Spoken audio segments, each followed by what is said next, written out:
Let's rewind for a second. Before 1979, Iran's economy was practically on a rocket ship. I mean, they were growing at roughly 8% a year since 1963. By 1977, Iran's GDP per capita was hitting around $2,200. To put that into perspective, that was well above the global average back then. They were actually ahead of countries like Turkey and South Korea, sitting comfortably as the 18th largest economy in the world. But fast forward to 2024, and it's a completely different story. Today, Iran's GDP per capita is hovering at roughly $5,000. That is less than a third of where Turkey is right now. And honestly, it's staggeringly low, less than 40% of today's global average. We're looking at a massive, almost paradoxical plunge in their global economic standing over the last few decades. So, welcome to this explainer. Today, we're diving deep into that unbelievable gap between Iran's current economic reality and its massive, completely untapped potential.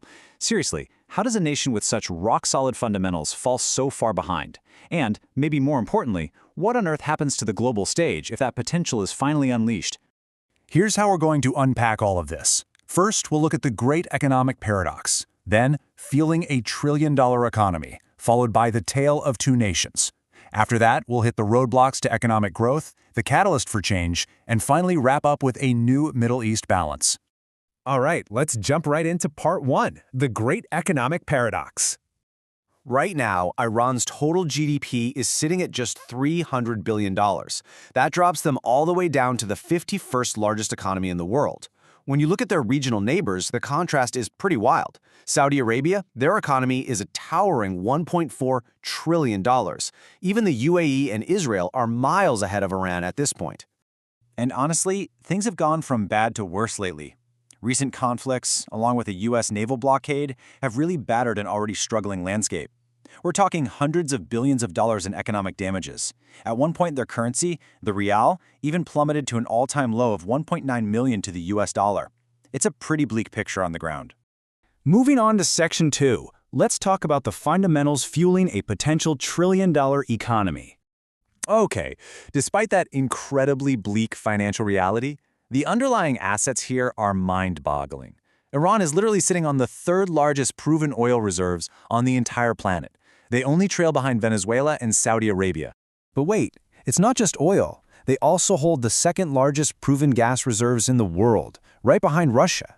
When you combine those hydrocarbon reserves, Iran possesses energy wealth that is basically neck and neck with Saudi Arabia. Oh, and that's not even counting their vast, mostly untapped mineral reserves like copper, iron, and zinc. But you know, their most valuable asset isn't actually what's buried underground. It's who is walking on top of it. 40%.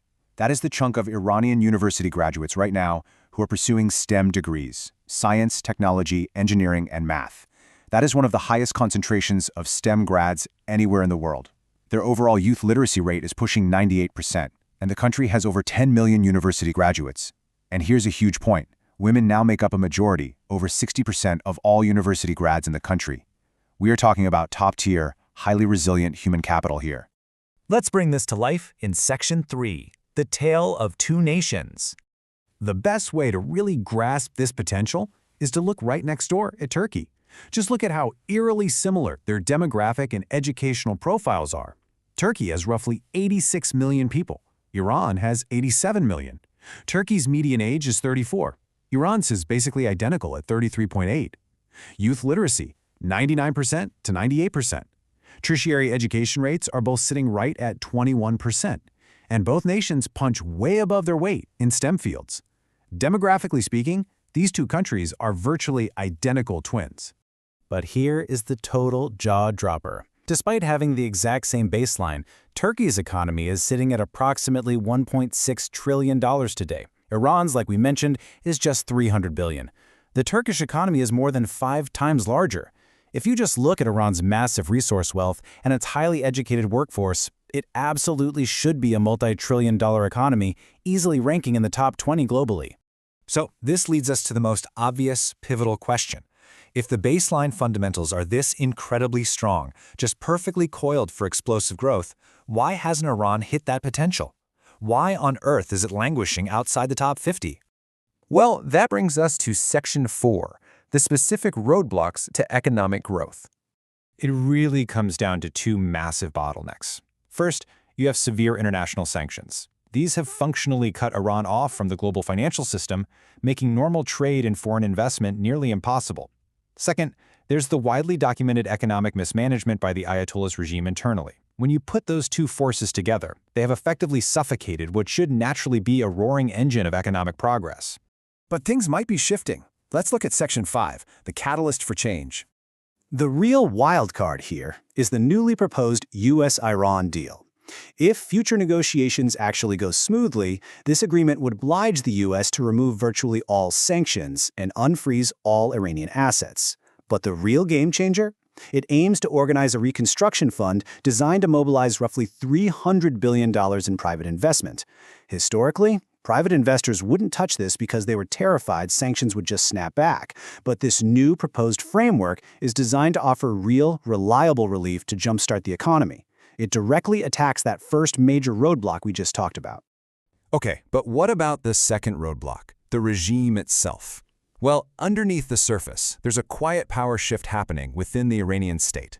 Following recent conflicts and internal shakeups, influence is slowly shifting toward a younger generation of leaders. Now, make no mistake, they are still authoritarian, but they're proving to be a lot more pragmatic. They seem to be pivoting away from the old guard's obsession with strict ideological purity and instead are focusing on demonstrated competence as a way to legitimize their rule. We're actually seeing them lean heavily into nationalist themes, quietly pushing religious hardliners to the side, cutting politically protected subsidies, and very loudly publicizing new reconstruction projects. If this new guard manages the economy with even a fraction more competence than the guys before them, we could literally see explosive growth. Finally, let's look at Section 6, a new Middle East balance and the geopolitical fallout. Because think about this, a booming, unrestricted Iranian economy could very plausibly overtake Israel in total GDP. Yes, right now Israel's economy is larger, but Iran's ceiling is vastly higher simply because of their sheer population size and raw resource wealth.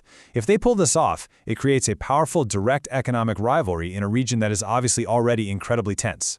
And an economic boom of that scale would throw a massive wrench into recent regional pacts, especially the Abraham Accords. If Iran truly transforms into a regional economic juggernaut, neighboring Arab countries could find themselves squeezed into a really complex zero-sum choice. Back in 2020, boosting economic relations with Israel was kind of the obvious, lucrative move. But fast forward a few years, a booming Iran could force these nations into a tough spot, having to balance relations with Israel against the chance to tap into an absolutely explosive Iranian market. Which leaves us with a huge, incredibly provocative question to chew on.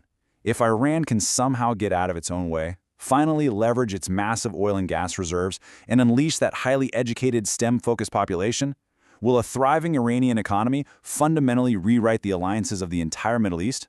The data is crystal clear. The potential is right there, waiting just beneath the surface. It's a massive geopolitical shift we all need to be watching closely. Thanks for joining me for this explainer, and I hope this gave you some solid insight into the massive stakes tied to Iran's financial future.